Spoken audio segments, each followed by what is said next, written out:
أعوذ بالله السميع العليم من الشيطان الرجيم من همزه ونفخه ونفثه. بسم الله الرحمن الرحيم. رب اشرح لي صدري ويسر لي أمري واحلل عقدة من لساني يفقه قولي. رب زدني علما. إن شاء الله نن به سورة اعراف آیت نمبر 3 وایو 43. الله تعالی دی وینا حق دا کولو توفیق ما ترا کی او الله تعالی دی موږ تاسو ټول په دې قران کریم باندې پوهه کی. الله دی عمل کولو توفیق را کی د رسول الله صلی الله علیه وسلم په طریقې باندې آمین. د جنتیانو ذکر دی او د جنتیانو انعامات دي او د جنت هغه کیفیت لکه څنګه چې الله تعالی د جهنم کیفیت موږ ته بیان کړل. الله دې موږ تاسو بچ کی د اغې نه. نورستنی آیت کې الله تعالی فرمایل چې ایمان راوړو نیک عمل یې وکړو نو موږ دومره تکلیف نه ورکو چې دغه په وس کې نه وي. چې وس کې وي بس عمره د کوشش کوي نو دا خلک به جنت ته ځي او جنت کې به همیشه همیشه وي. اوس الله تعالی فرمایي چې د جنت کې چې دوی دي نو جنت خو ډېر لوی نعمتونه دي. نو دلته سوال هم راځي او سوال نه علاوه الله تعالی د جنت انعامات بیانوي. که یو طرف ته موږ وګورو نو دې کې د جنت ډېر معمولی غونډې ذکر دی، خو که موږ د دې گهرایي ته ننوځو او په دې موږ پوه شو، په دې جذباتو او په دې احساساتو موږ پوه شو، نو دا د جنت هغه نعمتونه دي چې کوم دې کې بیان شوي دي چې انسان حد نشي لګول، حساب یې نشي لګولی. په کیلکولیټر او په کمپیوټر د حساب نه کیږي چې دې کې الله تعالی څومره لوی انعامات بیان کړي دي. الله دې ما ته توفیق راکړي چې بیان کړی شم. خپل وسه پورې ټول خو نه بیانېږي، نه انسان دومره طاقت شته. الله فرمایي چې دا جنتیان چې کله جنت ته لاړ شي نو جنتیانو خو خپلو منځو کې تعلق دنیا کې ضروري نه ده چې د مینې محبت وي. کله به پلار غوسه کړي وي، کله به بچی نافرماني کړي وي، کله به محلې کې خپلو کې خفه شوي وي، کله به ورونه خفه شوي وي، کله به ښځه و خاوند خفه شوي وي. داسې دنیا کې نور موږ ګورو. کله جومات ته لاړ شو نو جومات ته ځو نو بعضې کسان په انسان باندې ښه نه لګي او یا بعضې خلک انسان د خپل عمل د وجې نه وغیره، نو بیا سړی هغه وخت کې دا وایي چې بس دا کس دلته نه وی او یا زه نه وی یا دا نه وی، هغه برداشت کوی نه شي هلته. نو دا د بل هغه سړي موجودګي چې هغه د خوښ نه وي، دا ډېره د تکلیف خبره ده. لکه یو محلې کې ته اوسېږي، هغه محلې کې داسې خلک دي چې ستا خوښ نه دي، نو هغه محله په سړي باندې ترخه وي، جهنم وي سړي باندې، ژوند یې تریخ وي. همدغه رنګې کورونو کې د ښځې او د خاوند د تعلق چې کله ښځه خوشحاله نه یا خاوند خوشحاله نه وي، نو دواړو ته الله تعالی لارې خلاصې کړي دي. ښځه خفه ده نو خوله دې والي، ځکه چې تریخ ژوند تیریږي نه. او که سړی خفه دی نو طلاق دی ورکړي، بل واده دی وکړي. دا تریخه زندگی تیریدل خو اسانه خبره نه ده. نو دیو جن الله فرمایي چې دا جنتیان چې کله جنت ته لاړ شي نو دوی خو خپلو منځو کې داسې څه زیاتی کمیاب وي، نو هغه به بیا دوی ته تکلیف باعث وي. نو الله فرمایي چې ونزعنا او موږ به وباسو ما هغه فی صدورهم چې د دوی په سینو کې دی، د دوی په سینو کې دي. اصل کې د نزعنا لفظ هم ډېر عجیبه دی. الله تعالی سورة آل عمران کې فرمایي وتنزع الملک. نزع کله انسان چې مري او دا روحونه فرشتي اخلي، نو دا ملائک چې کله روح اخلي نو دا روح په زور سره ویستلی کیږي. انسان موږ ته نه تیاری، یا بادشاه چې بادشاهي ته اخلي نو په اسانه سره نشي اخیستلی، نو په زور سره به ته اخلي. نو دلته چې کله انسان یو بل سره داسې کیفیت جوړ شوی وي د حسد او د کینې او د غصې، نو انسان عموما هغه غصه یا هغه معاف کوي نه او بس زړه کې ساتي. دا د انسان یو فطري کمزوري ده. نو الله فرمایي موږ به دا تیره وباسو، که هغه غواړي که نه غواړي دا کیفیت به موږ تیره وباسو. د بل مسلمان دپاره غصه یا کینه من غل د کینې نه. او څنګه به وي دا ځای تجري من تحتها الانهار چې بهیږي به د دې جنتیانو د بنګلو د باغونو لاندې نهرونه. دا بهترین هغه دی. اوس دا کیفیت چې دا وزي د دې جنتیانو، د دې یو حدیث د بخاري شریف ته هغه کې د دې کیفیت ښودلی هم د رسول الله صلی الله علیه وسلم چې کله جنتیان حساب کتاب ختم شي او په پل صراط باندې پوری شي، الله تعالی دې موږ تاسو اسانه سره پوری کی، نو الته یو پل دی هغه قنطره نوم دی. او دا داسې مثال دی لکه سړی ټکټ والی په اډې کې انتظار کوي، نو دی بدل ته ایثار کړلی شي دا جنتیان. دی چې دنیا کې خپلو کې یو بل سره څه زیاتی کمی کنزل غصه وهل ټکول کړي وي، هغه به الله تعالی خپلو کې ملاو کي او هغه بدل به ورنه واخلي. نو دا چا چې ورته غصه راتله د ده نه به غصه الله تعالی وباسي. دا چا چې زړه کې د بدل ارمانو دغه بدل به الله تعالی واخلي لري به کې زړه نه دوی به صفا سوتره کې ځکه جنت ته ګنده سړی نشي ننوتی نو د خپلو کې یو بل سره څه زیاتې کمې شوی دی دا به الله تعالی دلته لري کی چې دوی کله صفا شي بیا به الله تعالی جنت دروازه خلاصه کړي الله تعالی دې موږ تاسو ته رانصیب کړي بیان ګران دی خو تاسو اندازه ولګوئ چې د زړه دننه هغه تکلیف الله تعالی څومره په ښې طریقې سره بیان کړو چرته چې مونږ یو هلته چې یو شی هم زمونږ خوښ نه وي هر چا خپل مزاجونه دي زه خو چې کمې کمرې کې یم یا چېرته لاړ شم چې هغه فریم هم کوږ لګېدلی وي ما ته هلته کېناستل خوند نه راکوي زه یم چې بس دا دې ټیک وی برابر وی سیده دی وی وغیره خوند نه راکوي نو همدغسې هر چا مزاجونه دي نو الله تعالی دومره د انسان په احساساتو پوهېږي چې دا خپلو کې یو بل سره نالګي او نن سبا خو ټولې نالګیانې دي خواښې انګور سره نه لګي ننګور خواښې سره نه لګي خاوند ښځې سره نه لګي ورونو خپلو کې نه لګي خویندو ورونو سره نه لګي لکه به څومره چې ګورې بادشاه د عوامو مخالف دی عوام د بادشاهانو مخالف دی همدغه رنګې ورځه ورپسې قومونه د بل قوم مخالف دی نو هلته به الله تعالی فرمایي جنت ته چې دوی لاړ شي الله تعالی دې موږ جنت ته بوځي الله تعالی دې موږ په دنیا هی کې د مسلمانانو دپاره د زړه کې هغه کینه لري کی آمین بیا به څنګه وقالو دی بوای د جنتیان بوای اوس دا د جنتیانو کیفیت اوس واورئ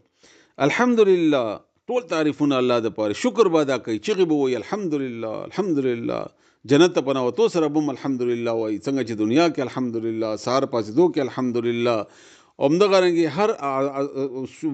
مونځ شروع کوه الحمدلله قرآن شروع کوه الحمدلله دا د الله تعالی د شکریې الفاظ دي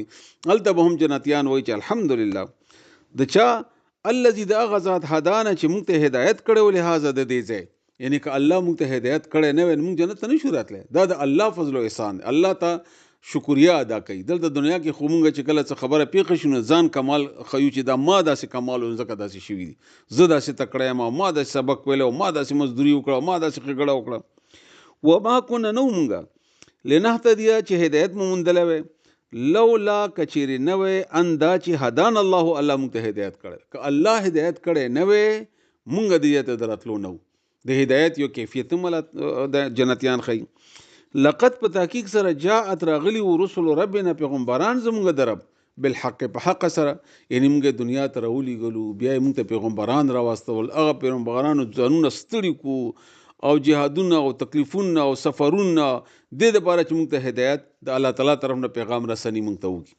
که دا الله نه وی کړی موږ به څه کولی که موږ د رسول الله صلی الله علیه وسلم په ښې طریقې سره ښودلي نه وی دومره زړه خوړلی نه وی الله ورته فرمایي چې ځان غر کوي ځان لعلک باخع نفسک ځان به هلاک کړي دی پسې او هغه مسلسل به لګیا و د امتیانو پسې د مسلمانانو او د کافرانو پسې د ایمان راوړي د مسلمانان چې و دی نو دا خلق الله تعالی مونږ ته رالیږلي وو قرآن یې رالیږلی و همدغه رنګې پیغام رسنۍ ټوله نن مونږ د دې جنت ته د الله په فضل باندې راوړو رسول الله صلی الله علیه وسلم فرمایي مسلم شریف حدیث دی تاسو به اورېدلی هم چې صحابه کرامو سره ناستو ورته وویلې چې مونږ کې هیڅ څوک په خپل وس عمل باندې جنت ته نشي تللی او یو صحابي پوښتنه وکړه چې یا رسول الله ته هم وایي ها زه هم ځکه چې جنت قیمت دومره زیات دی چې په دنیا اعمالو کې مونږ هغه ممکنه نه ده او دا مثال تاسو همیشه واورئ چې یو سړی یو پلاټ یا یو کور خوښ دی تاسو په دنیا کې ښه ځای به چېرته وي څه خبرو چې سویټزرلینډ دی او که انګلینډ دی او که امریکا ده مونږ به پاکستان مثال واخلو اسلام آباد به واخلو افغانستان کې به کابل واخلو هلته یو کور اخیستل دا ټول عمر مزدوري وکړي یو ښه کور اخیستل دا ډېره مشکله ده مونږ دپاره خو ناممکنه ده الله تعالی اسانه کړي بېله خبره ده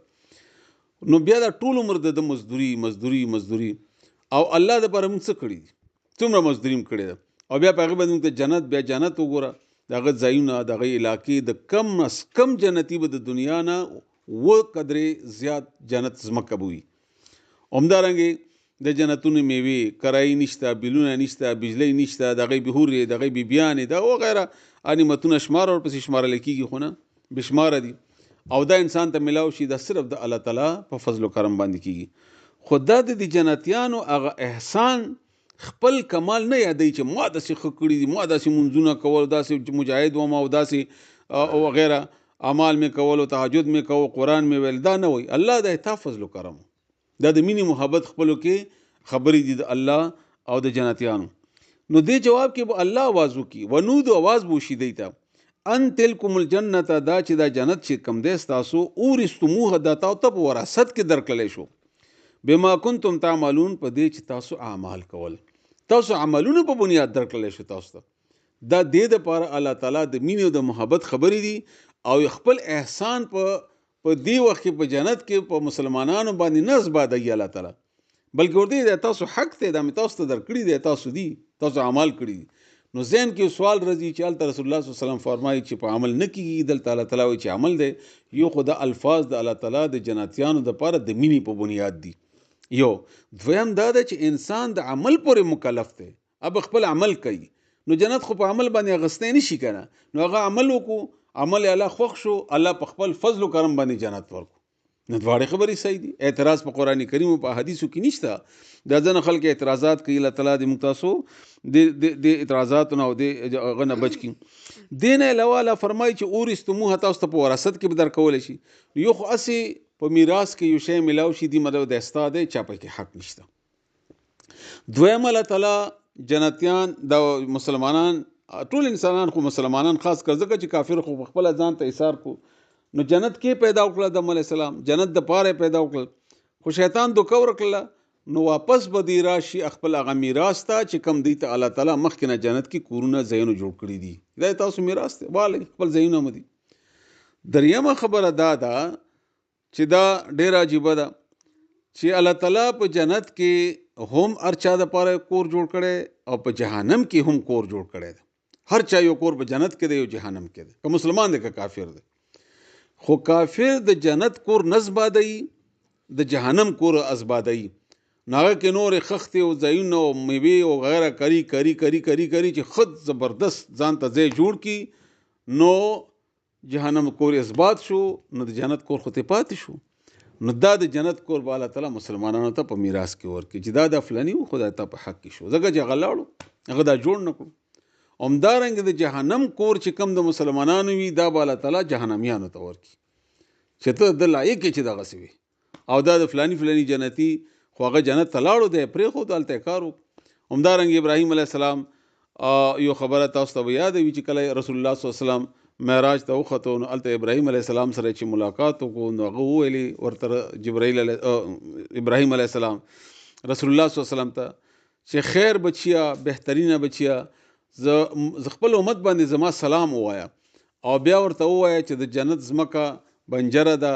او سبحان الله و بحمده سبحان الله العظیم دا د جنت ونې دي بوټي دي نو چې څومره ډېر بوټي لګوي دلته به جنت باغ آباد وي الله تعالی دې موږ ته رانصیب کړي الله ته موږ ته رانصیب کړي الله موږ ټول زموږ شاګردان ډېر خلک موږ ته دعا درخواست کوي یا الله تعالی موږ خو دومره نه یو چې چاته دعا وکړو الله تعالی خو ستا شان او ستا فضل ستا کرم ستا رحم ستا مهرباني ستا رؤوف رحیم نو یا الله که موږ سره چوک مینه کوي زموږ عزت کوي ستا د کلام په وجه کوي ته غیرتي ذات یې